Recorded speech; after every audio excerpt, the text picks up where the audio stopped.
this is a condition that has many seemingly unrelated components to it. And the DSM and all those, they just list this sort of dumbed down collection of symptoms. That's okay, but there's so much more to it. And one of the details that I've learned about over the years that doesn't find its way into the textbooks has to do with sexuality. And a number of women, and I learned this simply by listening to women and seeing the difference once they got on stimulant medication, a number of women who have ADD have trouble reaching orgasm. When they're making love, they have trouble getting there. And they think, oh, must be too much Catholic upbringing, I must be conflicted about sex, I must just have an anxious personality. And they basically blame themselves, and they attribute it to psychology. That's not it at all. The core symptom of ADD is wandering attention. And if you're a woman and you're making love and your mind goes elsewhere, you lose it. You don't get to the orgasm. With men, we're quicker, so it doesn't matter as much. But with women, you really do need to have prolonged focus to reach orgasm.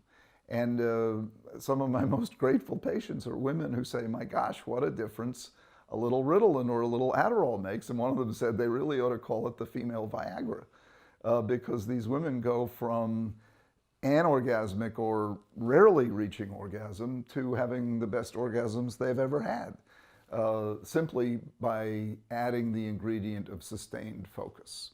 So you see, everything you do in life gets better with focus. Everything you do when you're awake gets better when you can focus, whether it's hitting a baseball or delivering a presentation or listening to boring grandma or making love.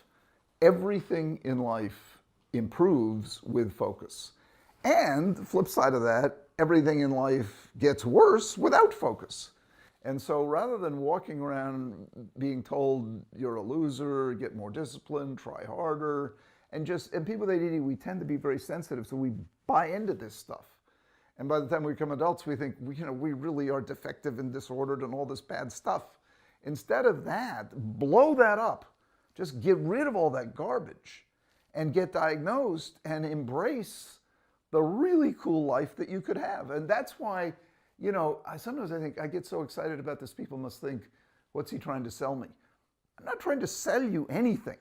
I'm trying to tell you, if you happen to have this condition, there is a great, better life waiting for you if you'll just learn about it, push aside the misconceptions and fears, go to see a doctor who can walk you through it slowly at your own pace, and then give thanks and sing that you have this quantum level of improvement in your life at any age. It's not just for kids. Some of my happiest, most transformed patients are in their 50s or 60s or 70s. Any age, it's never too late.